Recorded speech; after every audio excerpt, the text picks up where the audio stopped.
இயேசு கிறிஸ்துவில் எனக்கு பிரியமான சகோதர சகோதரிகளே, இன்றைய நாளிலே திரு அவை நமக்கு கொடுத்திருக்கின்ற நற்செய்தி மத்தேயு அதிகாரம் 13 இறை வார்த்தைகள் 1 முதல் 9 முடிய. இந்த பகுதியிலே ஆண்டவர் இயேசு கிறிஸ்து விதைகளை உவமைகளாக சொல்லுகின்றார். விதைகள் 4 நிலங்களில் விதைக்கப்படுகின்றன.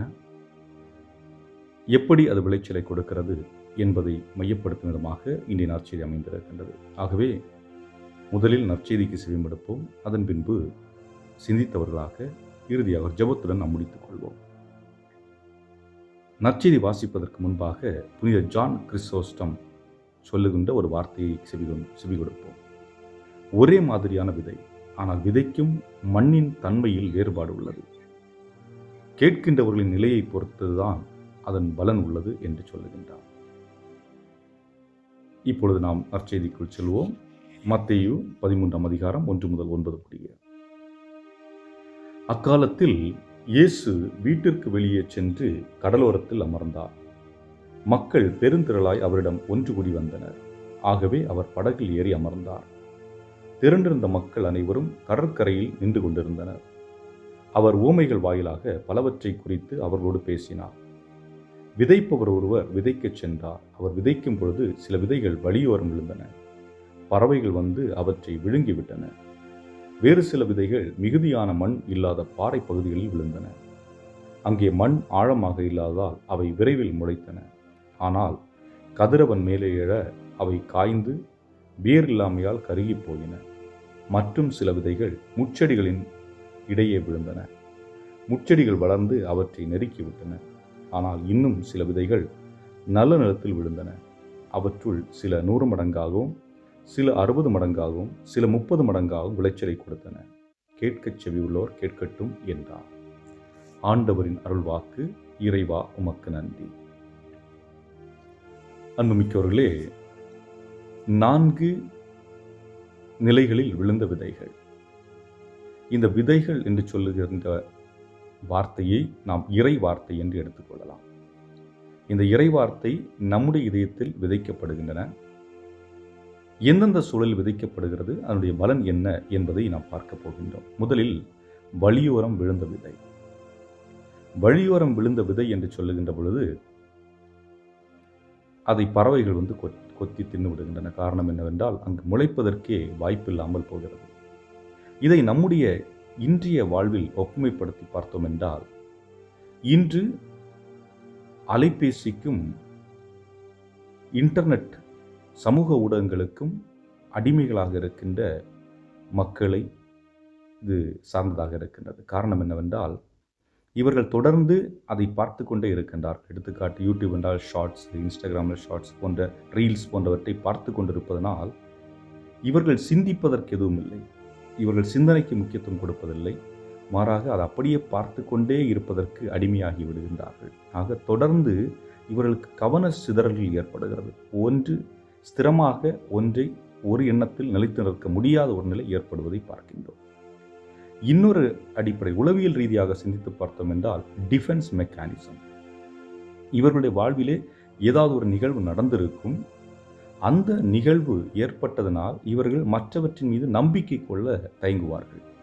ஆகவே இறை வார்த்தையோ அல்லது நல்ல வார்த்தையோ நல்ல விடயங்களோ இவர்களுடைய வாழ்க்கைக்குள் செல்ல அவர்கள் அனுமதி கொடுப்பதில்லை. ஆகவே இவர்கள் முதலில் தங்களை குணப்படுத்த வேண்டும். குணப்படுத்தினால் மட்டும்தான் இறை வார்த்தையும் நல்ல வார்த்தையும் இவர்களுக்குள் செல்லும். ஆகவே இவர்கள் வழிவிடக்கூடியவர்களாக இருக்க வேண்டும். ஆகவே தான் இதுபோன்ற நிலைகளில் இறை வார்த்தை அங்கு பலன் கொடுக்க முடியாத ஒன்றாக மாறிவிடுகிறது. இரண்டாவது நிலையில் இருப்பவர்கள் ரோட்டோரத்தில் விழுந்த விதைகள். முளைக்கின்றன, உடனடியாக காய்ந்து போய்விடுகின்றன. இது சொல்ல வேண்டுமென்றால் பலர் நம்மில் தியானம் செய்ய செல்லுவார்கள். தியானத்தில் நான் என்னுடைய வாழ்வை மாற்றி அமைத்துப் போகின்றேன், நான் அப்படி வாழப்போகின்றேன், இப்படி வாழப்போகின்றேன் என்று தங்களை அவர்கள் உத்வேகம் கொடுத்து கொள்வார்கள். அதுபோன்று சில நேரங்களிலே சமூக ஊடகங்களில் வருகின்ற அருட்தந்தையர்களோ அல்லது அருட்சகோதரிகளோ அல்லது மற்ற ஊழியர்கள் கொடுக்கின்ற இறை வார்த்தைகளை கேட்டு என்னுடைய வாழ்வை நான் மாற்றி அமைத்துக் கொள்ளப் போகின்றேன் என்று உடனடியாக ஒரு முடிவை எடுப்பார்கள். ஆனால் அதன் பிறகு அவர்கள் மீண்டும் தடுக்கி விழுவதை நாம் பார்க்கின்றோம். இதை நாம் எப்படி சொல்லலாம் என்றால், உளவியல் ரீதியாக எமோஷனல் இம்பல்சிவ்னஸ் என்று சொல்லலாம். அதாவது விளைவுகளை பற்றி சிந்திக்காமல் உணர்வுபூர்வமாக செயல்படுகின்ற மனிதர்களாக இருக்கின்றார்கள். ஒன்றை ஆரம்பித்து விடுகின்றார்கள், ஆனால் அது உடனடியாக கருகி போகிறது என்பதை அவர்கள் உணராத நிலையில் இருக்கின்றார்கள். மூன்றாவதாக பார்க்கின்ற பொழுது முச்செடியில் விழுந்த விதைகள். முச்செடியில் விழுந்த விதைகள் என்று சொல்லுகின்ற பொழுது விதைகள் முளைத்து வருகின்றன. ஆனால் அதை சுற்றி இருக்கின்ற அந்த முட்கள் அந்த செடியை அமுக்கி சாகடித்து விடுகின்றன. இன்றைக்கு நாம் கன்சூமரிசம், அதாவது பொருட்கள் மீது அதிகமாக முக்கியத்துவம் கொடுக்கின்ற ஒரு நிலையில் மக்கள் இருக்கின்றார்கள். இவர்கள் வாழ்வில் என்ன செய்வதென்று தெரியாது. ஆகவே கடைகளுக்கு போகிறார்கள் என்றால் அங்கு கிடைக்கின்ற பொருட்களை எல்லாம் வாங்கிக் கொள்வார்கள். கன்சூமரிஸ்டிக், அதாவது பொருட்களை வாங்குவார்கள், ஆனால் அந்த பொருளை கொண்டு என்ன செய்வதென்று தெரியாமல் சிந்தனைக்குள் சிதைக்கப்பட்டவர்களாக மாறுகின்றார்கள். இவர்களிடம் பயம் இருக்கும், கவலைகள் அதிகமாக இருக்கும்.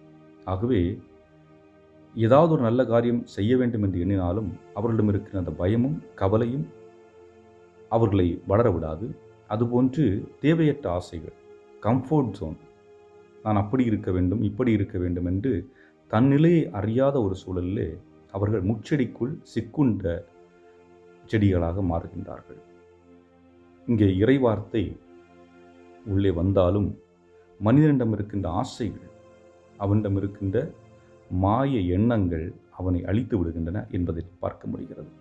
இதை உளவியல் ரீதியாக கிரானிக் ஸ்ட்ரெஸ் என்று சொல்லுகின்றோம். அதாவது தொடர் கவலைகளில் இருப்பவர்கள், தொடர் வேலைகளில் இருப்பவர்கள், அதிகமாக சிந்திப்பதில்லை அல்லது அதிகமாக மற்றவர்களுக்கு காது கொடுத்து கேட்பதில்லை.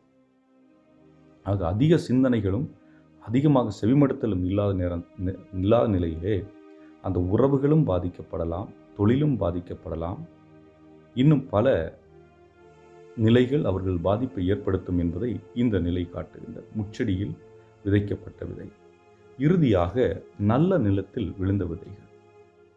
இங்கே நல்ல நிலத்தில் என்ன நிகழ்கிறது?